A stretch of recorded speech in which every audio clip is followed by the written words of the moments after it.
Alhamdulillahi Rabbil Alamin. Wassalatu wassalamu ala asyrafil anbiya wal mursalin wa ala alihi wa sahbihi ajma'in. Subhanaka la ilma lana illa ma 'allamtana innaka antal alimul hakim. Rabbi shrah li sadri wa yassir li amri wahlul 'uqdatam min lisani yafqahul qawli. Wala hawla wala quwwata illa billahil aliyyil azim. Amma ba'd. Yang berbahagia Tuan Imam, seluruh ahli jawatan kuasa, muslimin dan muslimat yang dirahmati Allah Subhanahu wa taala. Alhamdulillah. Thumma alhamdulillah, thumma alhamdulillah. Sama-sama kita rafakkan syukur kehadrat Allah Subhanahu wa taala di atas segala nikmat, rahmat dan izinnya dapat kita bertemu pada pagi ini, dan mudah-mudahan pertemuan kita ini dirahmati oleh Allah Subhanahu wa taala, insya-Allah.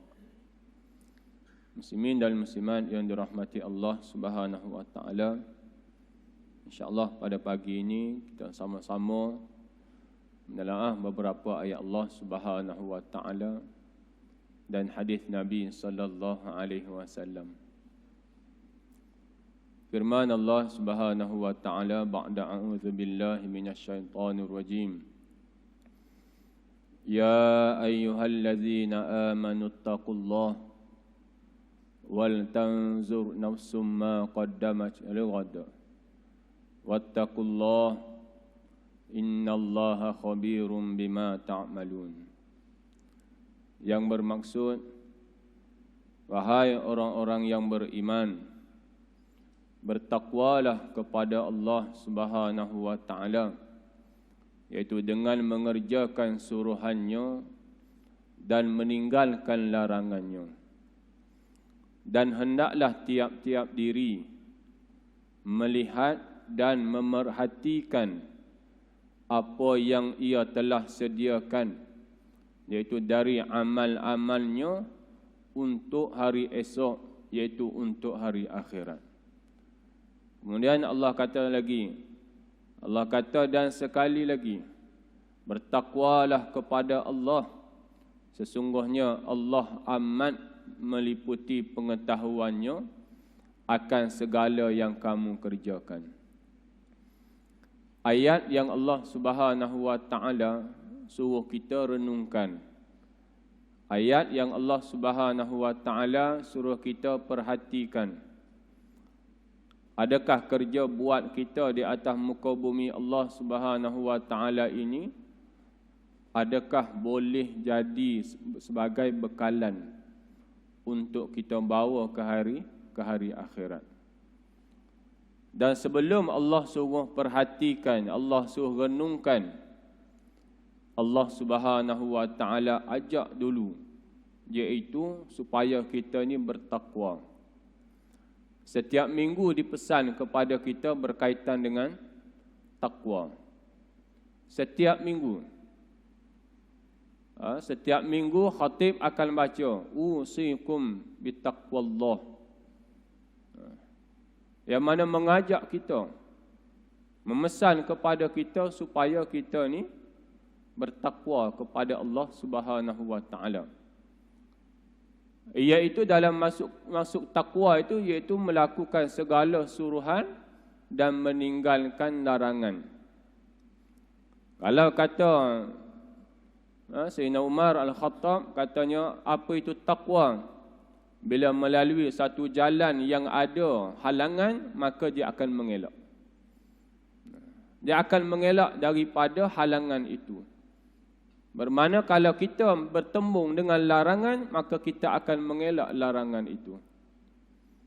Dan bila kita bertembung dengan suruhan, maka kita akan buat suruhan itu.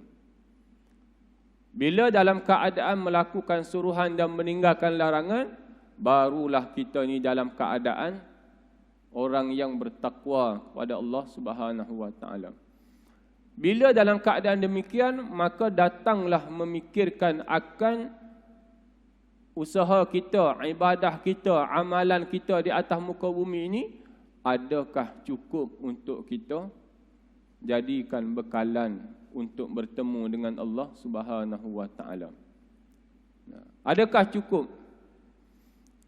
Kalau kita lihat bagaimana Allah Subhanahu wa taala sediakan kepada kita dengan keadaan ada masa-masa tertentu yang kita boleh cover untuk sekian lama kesalahan kita, dan kita boleh cover ganjaran kita ni dengan sekian lama yang kita abaikan. Kita ni manusia yang Allah kata wal asr innal insana lafi khusr. Allah kata demi masa sesungguhnya manusia itu dalam keadaan kerugian. Illa allazina amanu wa amilus solihat, kecuali orang yang beriman dan melakukan kebaikan. Wa tawasaw bil haqqi wa tawasaw bis sabr, dan orang yang berpesan-pesan kepada ke arah kebenaran dan berpesan-pesan ke arah kesabaran. Hakikatnya manusia mulanya dalam keadaan rugi. Asal manusia itu rugi manusia ini. Tetapi Allah tunjukkan siapa orang yang tak rugi. Allah tunjukkan orang yang beriman dan orang yang beramal soleh. Nak sampai darjat takwa itu mesti berada di kalangan ini.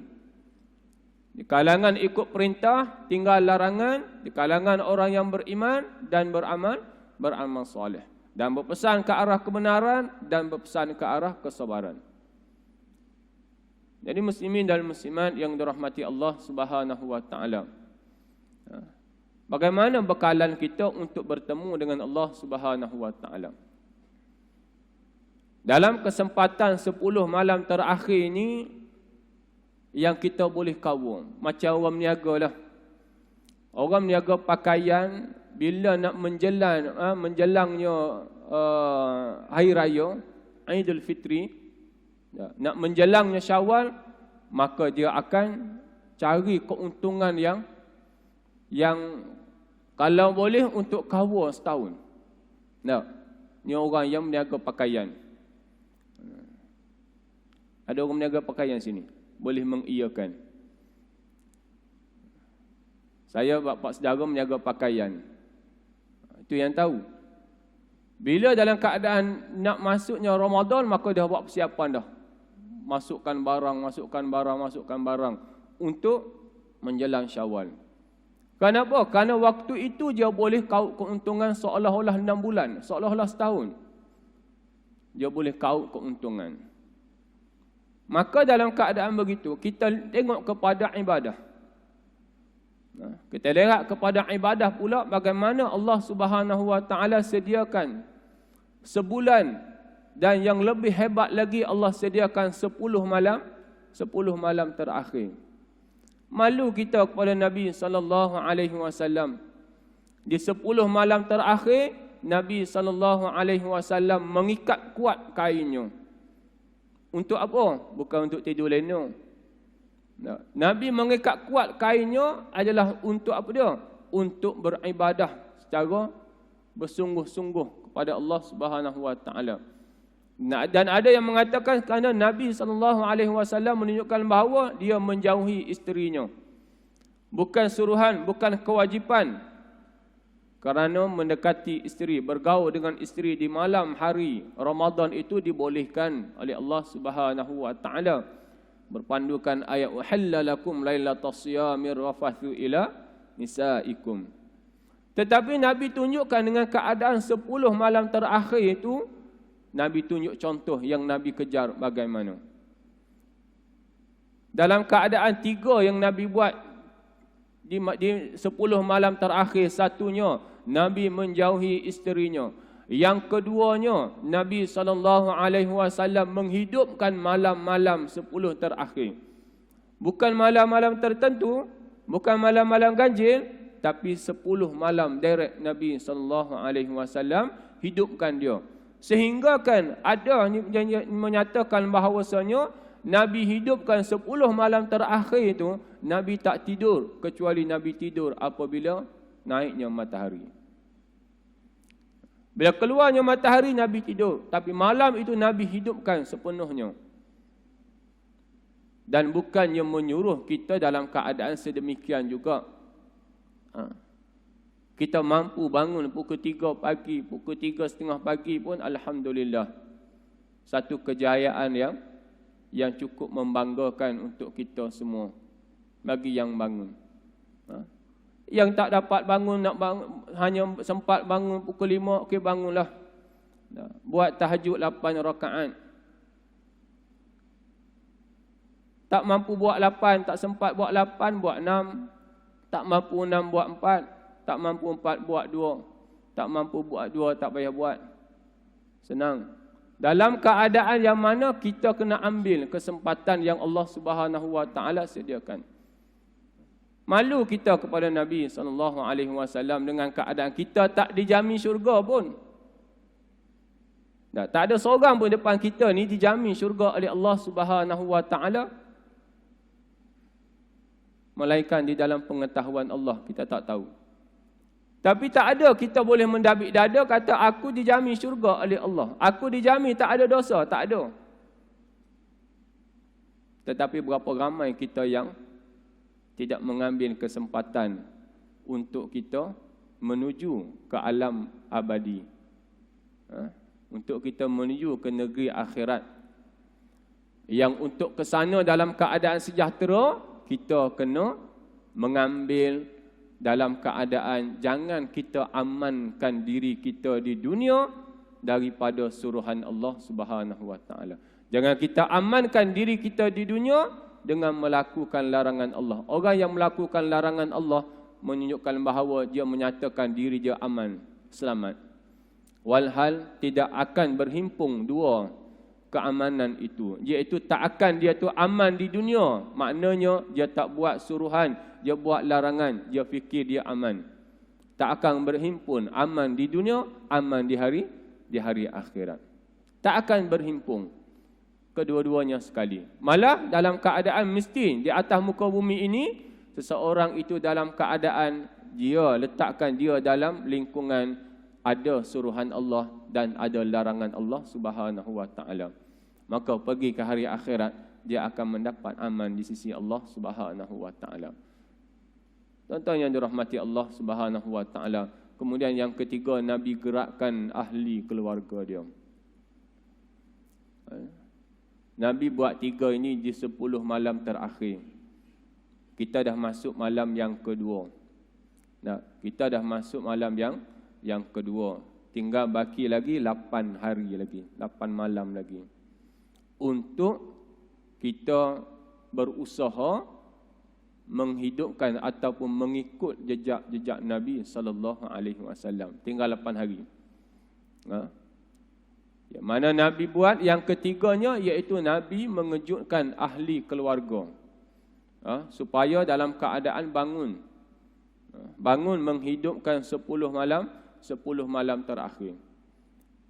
Kerana pada malam-malam ini yang mana Nabi kata daripada Allah bin Samit, dia kata dia pernah dengar Nabi SAW bersabda, yang mana sesiapa yang bangun, jika sekiranya dia berdoa, Allah terima. Jika sekiranya dia berwudu, Allah terima wudu dia. Jika sekiranya dia salat, Allah terima salat dia. Dan jika sekiranya dia minta apa-apa pun, Allah akan terima. Mana lagi yang kita nak? Sedangkan ditawarkan oleh Allah Subhanahu Wa Taala sedemikian rupa. Allah bagi penawaran. Jika sekiranya orang yang berkedudukan, orang yang berkuasa bagi tahu kita, mintalah apa pun aku akan bagi. Kita minta ke tak minta? Kalau tak minta, tak cerdik lah. Kan? Tak cerdik. Kalau tak minta. Sebab bila dia kata mintalah apa pun aku akan bagi. Mintalah. Tiba-tiba kita kata tak nak lah. Oh sombong. Jual mahal. Tak cerdik. Tak. Ini kan pula dengan Allah Subhanahu Wa Taala. Allah kata minta, Nabi kata minta apa sahaja pun, doa apa pun. diterima oleh Allah Subhanahu wa taala. Ini yang mana yang disebut oleh Nabi sallallahu alaihi wasallam. Dan begitulah bila kita terjaga malam, maka Nabi kata hendaklah kita kata la ilaha illallah wahdahu la syarikalah lahul mulk wa lahul hamd wa huwa ala kulli syai'in qadir. Alhamdulillah wa subhanallah wa la ilaha illallah wallahu akbar wa la haula wa la quwwata illa billah. Nabi suruh baca bacaan ini apabila kita terjaga malam. Nabi suruh baca. Sekurang-kurangnya kalau kita tidak bangun solat, kita tak bangun berzikir, kita dah dapat pahala bacaan ini. Kita dah dapat pahala bacaan ini. Dengan kita menyatakan bahawa tiada Tuhan yang disembah melainkan Allah. Dengan kita berikrar bahawasanya kita tidak syirik, tidak menduakan Allah Subhanahu wa taala. Dan kita memuji Allah dan kita meletakkan Allah berkuasa di atas segala sesuatu. Kita berikrar mengiyakan segalanya berkaitan dengan hak Allah Subhanahu wa taala. Pelbagai cara tuan-tuan yang dirahmati Allah Subhanahu wa taala. Yang mana Islam ini agama yang mana kita sedia maklum. Bukan orang tertentu sahaja mendapat kelebihan di sisi Allah, melainkan yang Allah Subhanahu wa taala utus nabi-nabinya, itu lain. Tapi mana-mana manusia pun yang beriman kepada Allah, dia boleh dapat apa yang disediakan oleh Allah Subhanahu wa taala, walaupun dalam keadaan, kalau sekiranya kita lihat ada golongan yang Allah bangkitkan yang dipanggil golongan al-abrar, golongan yang paling banyak berinfak di jalan Allah Subhanahu wa taala. Kalau kita sekira, maknanya orang yang paling banyak berinfak ini mestilah orang yang banyak harta. Tak, mana mungkin tak ada harta, miskin tapi boleh berinfak dengan keadaan yang begitu banyak? Tak mungkin. Tak akan berlaku begitu. Dan bagaimana Islam meletakkan bahawasanya tak ada golongan tertentu sahaja yang akan dibangkitkan di kalangan al-abrar, bukan golongan tertentu sahaja. Tetapi Nabi SAW beritahu, iaitu barang siapa yang datang hadir pagi untuk solat subuh dan kemudian dia solat sunat 2 rakaat sebelum subuh, dan kemudian dia menunggu solat subuh untuk berjemaah dan dia solat subuh berjemaah, maka kata Nabi, dia akan dibangkitkan bersama dengan golongan al-abrar. Walaupun dia dalam keadaan fakir, walaupun dia dalam keadaan miskin, tak ada penilaian itu. Yang penilaiannya ialah bagaimana, adakah dia hadir pagi untuk solat subuh dan dia sempat solat 2 rakaat solat sunat, dan dia menunggu untuk solat berjemaah dan kemudian dia solat berjemaah. Nabi kata akan dibangkitkan bersama dengan golongan al-abrar. Kita tengok. Sebab itu saya nyatakan bahawasanya Islam bukannya untuk golongan-golongan tertentu sahaja. Kalau golongan tertentu, nescaya orang yang berharta sahaja yang dapat bangkit bersama dengan golongan yang dipanggil al-abrar itu. Dah tentu begitu, tetapi tidak. Ini tuan-tuan yang dirahmati Allah Subhanahu wa taala. Bagi kita nak dapatkan kelebihan-kelebihan itu, maka banyaknya terdapat di 10 malam, di 10 malam terakhir. Banyaknya dapat di 10 malam terakhir bulan Ramadan ini. Maka selayaknya, sayugianya, sepatutnya, sewajibnya kita bangun. Kita bangun untuk menghidupkan malam-malam 10 akhir Ramadan ini. Demi untuk kita berada di dalam golongan yang berjaya. Selain golongan yang mana Allah Subhanahu wa taala tetapkan, yang mana Allah kata mereka itu tetap berjaya iaitu bagi orang yang melakukan 6 perkara yang disebut oleh Allah Subhanahu wa taala di dalam awal surah Al-Baqarah. Allah sebut iaitu orang yang tetap mendapat petunjuk dan tetap mendapat kejayaan di sisi Allah Subhanahu wa taala. Tetap mendapat petunjuk dan tetap mendapat hidayah, mendapat kejayaan di sisi Allah Subhanahu wa taala. 6 golongan ini, yang pertama Allah kata allazina yu'minuna bil ghaib, iaitu orang yang beriman kepada perkara-perkara gaib. Kita beriman kepada syurga, kita beriman adanya neraka, kita beriman adanya hari pembalasan, kita beriman adanya hisab, kita beriman adanya azab, kita beriman adanya ganjaran Allah Subhanahu wa taala. Ini tak nampak, yang dipanggil sebagai apa dia? Kita beriman dengan sam'iyat, iaitu benda yang kita dengar. Kita tak nampak. Kita tak nampak semua ni. Disebut syurga dengan keistimewaannya begitu begini, kita tak nampak. Disebutkan neraka, azab dia begitu begini, kita tak nampak, kita dengar. Kita dengar, maka kita beriman dengan sam'iyat, benda yang kita dengar, iaitu benda yang gaib, kita tak nampak. Alam kubur dan sebagainya, kita tak nampak. Itu yang pertama kata Allah, iaitu allazina yu'minuna bil ghaib, orang-orang yang beriman dengan perkara gaib, yang tak nampak tapi memang ada. Dari mana kita tahu? Dari Al-Quran dan sunnah Nabi sallallahu alaihi wasallam. Sebab tu Nabi suruh pegang. Dan Nabi kata taraktu fikum amrain lan tadillu in tamassaktum bihima abada, kitabullah wa sunnati. Nabi beritahu dah, aku tinggal kepada kamu 2 sumber, kata Nabi, iaitu tak akan sesat selama-lamanya. Kamu tak akan sesat selama-lamanya, kata Nabi, jika berpegang kepada kedua-duanya, iaitu Al-Quran dan hadis Nabi sallallahu alaihi wasallam. Kerana keterangan dia dari situ. Perkara-perkara gaib yang kita tak nampak, maka dalam keadaan dikhabarkan di dalam Al-Quran dan dikhabarkan dalam hadis Nabi sallallahu alaihi wasallam. Yang keduanya kata Allah wa yuqimunas salah, dan dia mendirikan salat. Yang kedua kata Allah wa yuqimunas salah, dan dia mendirikan salat, merupakan tiang agama. Tiang agama. Kalau tak ada tiang akan runtuh. Apa-apa bangunan, apa-apa binaan akan runtuh jika sekiranya tiada tiang. Ataupun dah tertegak dah tiang, tiba-tiba siap semua, tiang patah, maka runtuh juga. Itu merupakan dalam agama adalah salat. Nabi kata, Allah kata wa yuqimunas salat, dan mendirikan sembahyang. Dan yang ketiga Allah kata wa mimma razaqnahum yunfiqun.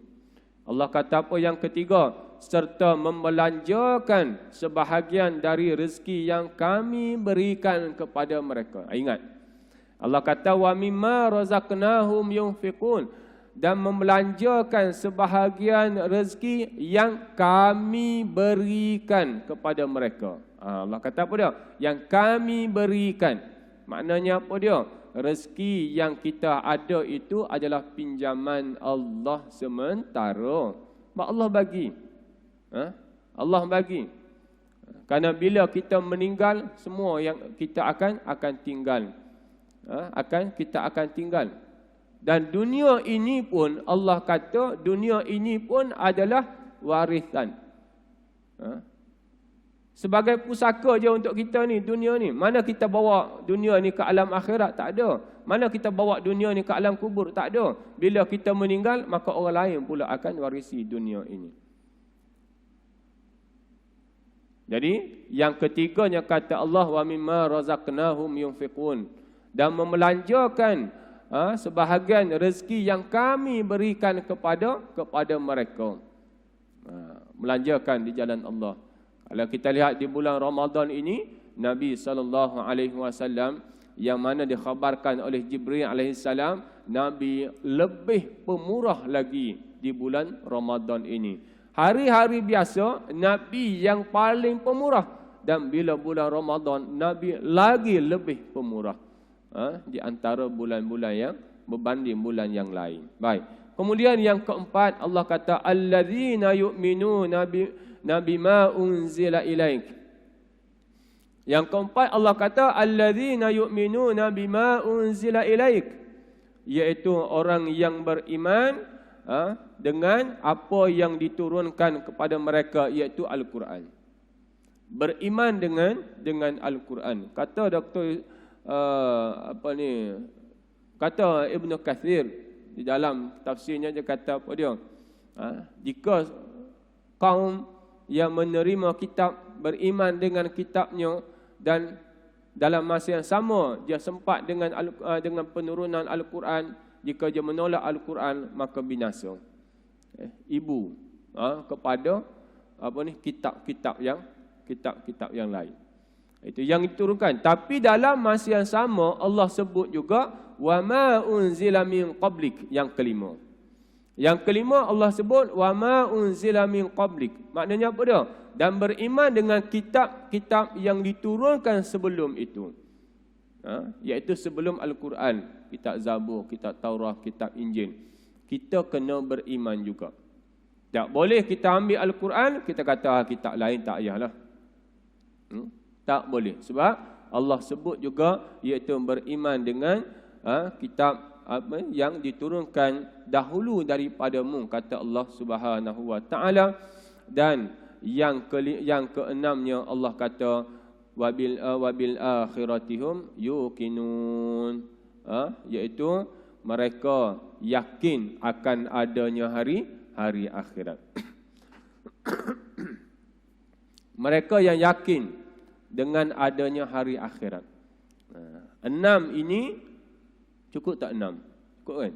6 ini kata Allah ulaika ala hudam mir rabbihim. Bila ada 6 perkara ini, beriman dengan 6 ini dalam diri mereka, Allah kata ulaika ala hudam mir rabbihim.